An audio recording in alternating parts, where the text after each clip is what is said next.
안녕하세요. 맥킨의 지혜투자클럽입니다. HLB. 자, 리보세라닙의 이제 물질 특허는 이제 만료가 된 상태인데요. 제네릭 진입에 변수가 될 수 있는 부분들, 이 프레스9의 이제 딥다이브 기사 한번 살펴봐 드리고요. 오늘 주가는 다시 이제 8만원대를 회복하면서 1% 상승한 83,300원에 마감되었습니다. 내용 먼저 한번 살펴봐 드리도록 하겠습니다. 최근에 이제 프레스9에서 이 딥다이브를 해가지고 심층 기사들이 연속적으로 HLB 관련해서 나오는데 기사의 질들이 굉장히 좋습니다. 그래서 HLB 투자자들은 이 이제 시리즈 기사 1번, 2번, 3번, 4번, 5번까지 숙지하고 계시면 굉장히 좋을 것 같고요. 오늘도 이제 내용이 길이는 이렇게 길진 않습니다만 용어라든지 이해를 하기 위해서 백그라운드 관련되는 부분들을 좀 소개해 드리면서 설명해 드리도록 하겠습니다.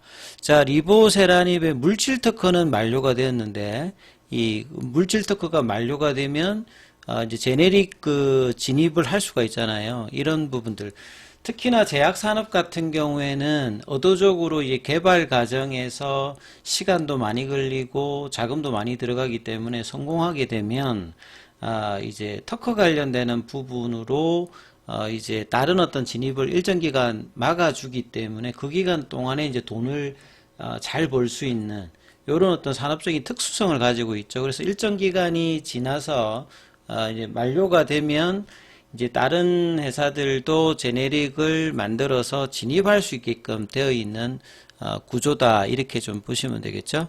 그래서 내용을 좀 살펴봐 드리면 리보세라닙은 이제 저분자 함물질이기 때문에 말 그대로 함물입니다. 예.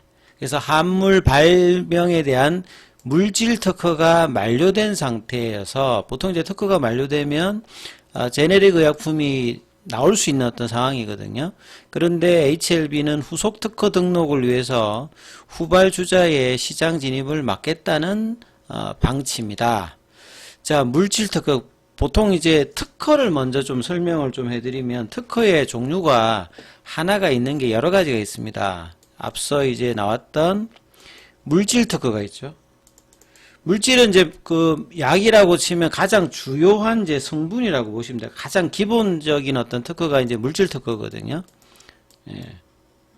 그러니까 원료 물질이 어떻게 되었고 이제 중간 물질이라든지 첨가제 이 부분들은 포함하지 않고 말 그대로 주요한 약효 성분이 물질 특허에서 중요한 방법이고, 여기에 뭐 제조 방법이라든지 포장을 어떻게 한다, 용기라든지 이런 거는 이제 특허 대상이 되지 않습니다. 그 다음에 이제 또 이제 바이오를 하시면 많이 듣는 특허가 있죠. 제형 특허가 있습니다.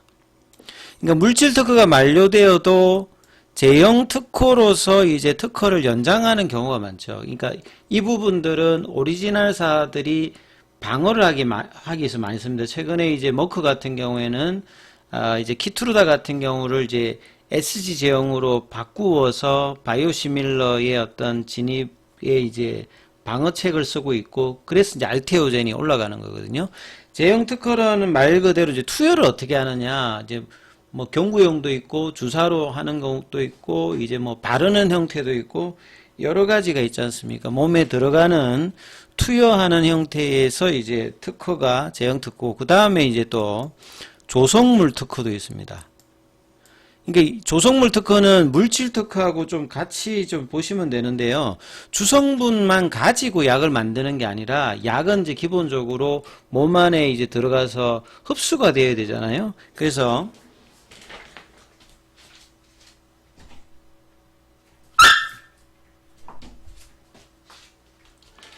흡수가 이제 되어야 되는데 기본적인 이제 그 약효 성분이 그 용해도가 조금 안 되는 어떤 성진 경구용 같은 경우 그런 게 많기 때문에 이 조성물 특허라고 하는 말은 그런 주요 성분에다가 이제 이걸 이제 조합을 하는 겁니다. 첨가제를 넣어서. 네. 첨가제를 넣는데 여기에 보면 이제 밑에 나오는 이제 염이 나오거든요. 염이라고 하는 것 자체도 이제 항물질인데 이게 들어가게 되면 몸 안에 잘 흡수될 수 있도록 용해도를 높인다든지 안전성을 좀 더 부과하는 겁니다.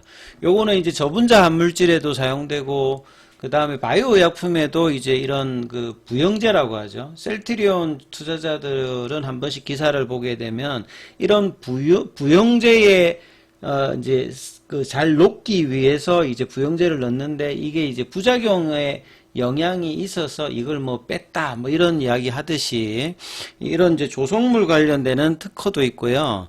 그 다음에 또 요 기사에 나오는 용도 특허도 있습니다.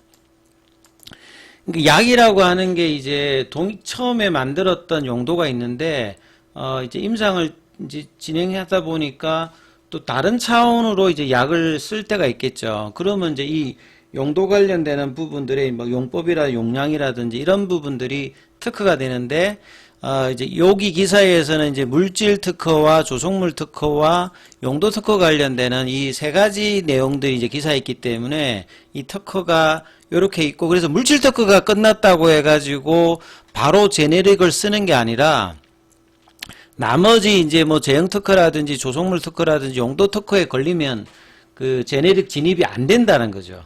예, 그 관련되는 이해를 하시고 보시면 됩니다.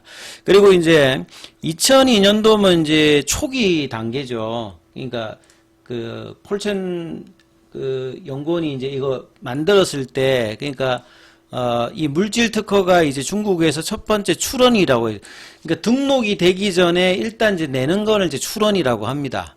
그리고 이제 모든 나라에 이제 이런 출원과 등록을 해야 되는데 그렇게 하기가 쉽지 않잖아요. 그래서 PCT라고 하는 이제 특허 협력 조약이 있습니다. 이 페이턴트 이제 코오퍼레이션 이제 트랙트라고 하는 여기에다가 먼저 해놓으면 일정 기간 이내에 이제 그 국가에 이제 출원하게 되면 특허를 이제 출원한 시점을 PCT에 했던 날짜로 이제 해가지고 계산을 해주거든요. 이렇게 요런 이제 제도를 통해서 2004년도에 PCT 특허를 해서 이제 글로벌 시장에 이제 등록되어 있다, 이렇게 이해를 하시면 되겠고요. 그래서 이 유지 기간이 20년. 그래서 이제 물질 특허는 작년도에 이제 만료가 된 상태입니다. 그러니까 요 관련된 기사도 이제 몇 년 동안에 24년도 물질 특허니까 이야기들이 있었던 부분이고요. 한물 발명에 대한 어떤 원천 특허인 기본적인 특허인 물질 특허는 만료됐기 때문에 이론적으로 제네릭 개발이 가능한 거죠. 요거만 있다라고 하면. 예. 근데 이제 후속으로 이제 물질 특허만 있는 게 아니라 뭐 제형 특허라든지 조성물 특허라든지 용도 특허가 있으면 요 특허 기간 동안에는 그 제네릭이 진입이 이제 방어가 되는 거죠. 그래서 잠재적으로 만약에 이제 리보세라닙의 어떤 이제 제네릭을 개발하려고 하면 요 뒤에 있는 이제 특허를 깨든지 이 부분을 아예 이제 회피를 해야 되거든요. 그러니까 이게 만약에 안 되면 분쟁이나 뭐 소송이 가는 거죠.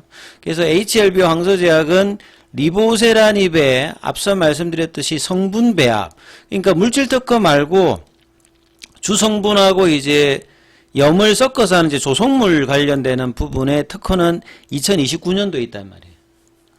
그 다음에 용도 특허에서는 리보세라니까 캄릴주법을 해가지고 이 간암 병용이라고 하는 걸로 용도 이제 간암 쪽으로 가서 병용이라고 하는 걸 통해서 용도 특허를 또 냈는데 이 부분은 2038년도까지 등록돼 있기 때문에, 그러니까 뭐 다 보면 2038년도까지 이제 이 후속 특허들이 있다. 그렇기 때문에 제네릭 진입 자체가 방어를 하고 있다, 이렇게 보시면 되겠죠. 그리고 이 가운데 염 특허 보호가 핵심이다. 이 조성물을 만들 때 메실레이터라고 하는 것도 그냥 염이라고 이제 이해를 하시면 되는데요. 이 해당 염의 어떤 이것도 염이라고 하는 게 이제 한물질이기 때문에 이걸 좀 어떻게 만드느냐. 이제 이 제조 방법이 그 리보세라닙이라는 약이 이제 몸 안에 들어가서 생체 이용을 하려고 하면 몸 안에 이제 흡수가 되잖아요. 그러니까 흡수율을 높이기 위해서 염을 붙입니다. 근데 염은 이제 몸 안에 들어가면 사라지고 본래 이제 이 부분만 남기 때문에 본래의 어떤 물질 특허에 그 약의 어떤 성분이 있는 거죠. 그 다음에 이제 안전성 관련되는 부분들도 높여주는 거죠. 그러니까 오래오래 이 약물이 잘 쓰일 수 있도록 염을 붙여준다, 이렇게 이해하시면 됩니다. 그래서 이 해당 염을 회피해가지고 약물을 복제하기는 어렵겠죠.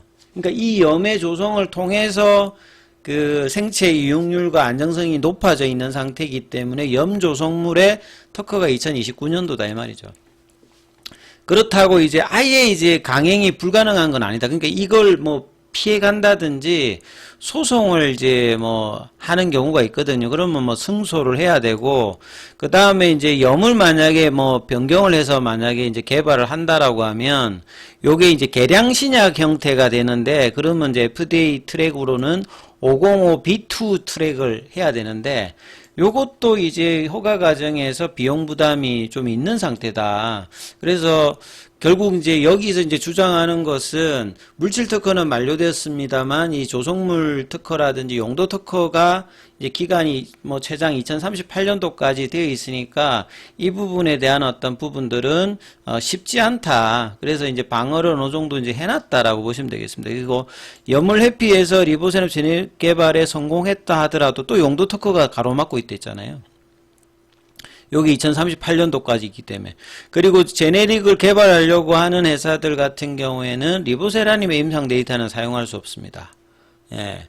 독점적으로 데이터 독점권이 5년 정도 지금 부여하고 있는데, 제네릭은 오리지널 약물의 임상 데이터를 활용해서 신약 허가를 신청할 수가 없다. 그래서 뭐 이런 어떤 여러 가지 이제 방어 관련되는 부분이 있기 때문에 물질 특허가 끝났더라도 이 특허권이 연장되는 효과를 최대 2038년도까지는 누리니까 앞으로 십몇 년 동안, 그러니까 보통 이제 허가 약물이 한 5년 10년 정도 해가지고 이제 뭐 피크를 치기 때문에 그 이 부분들 안에서 그 리보세람의 어떤 제네릭 관련되는 뭐 공격에 대한 어떤 리스크는 거의 없다, 이렇게 지금 판단하실 수 있다 이 말이죠. 그리고 특허 소송을 만약에 이제 건다라고 하면, 셀트리온 투자자들은 이런 거 많이 보셨을 거예요. 셀트리온이 이제 바이오시밀러 막 진입하려고 하면 오리지널 회사들이 이제 뭐 소송을 계속 거는 거죠.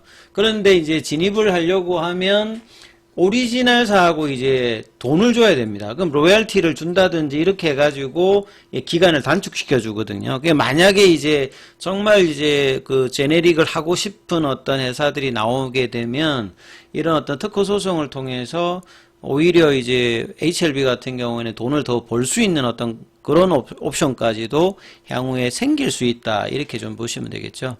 물론 이제 리보세라님이 성공해야 이제 이런 그 부분은 당연히 이제 받는 부분이라 봐야 되겠죠.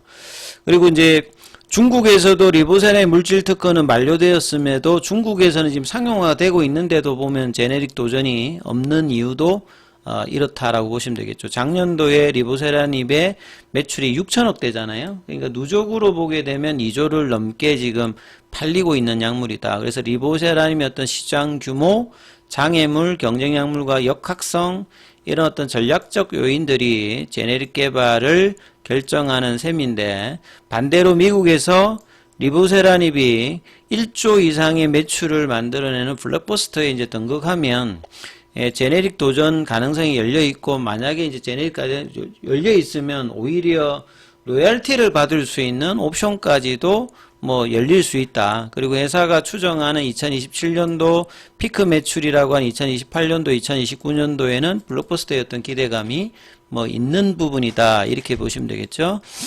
자, 그리고 이제 여기 솔트라고 하는 게 여기 이제 염이거든요. 요 뒤에 있는 그 발음도 하기도 힘들기 때문에 그냥 요런 게 있다는 정도만.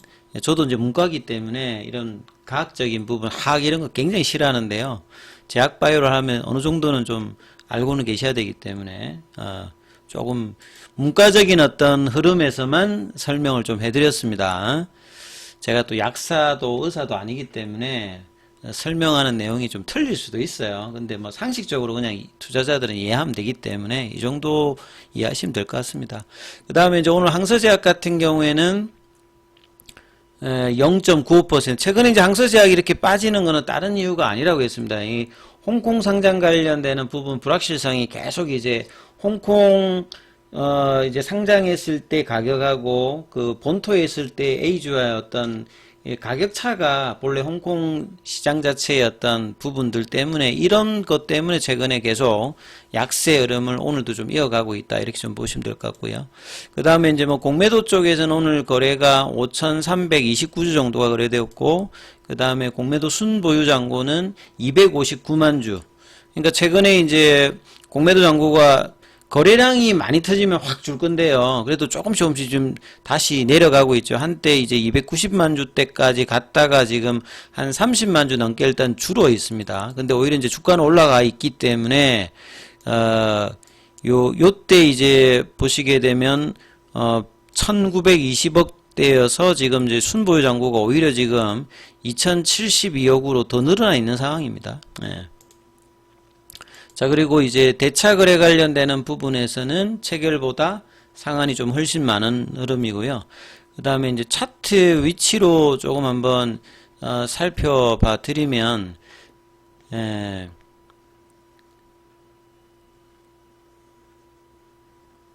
차트 관련되는 부분은 이제 좀 잘라서 다음 영상에 이어서 설명을 드리겠습니다.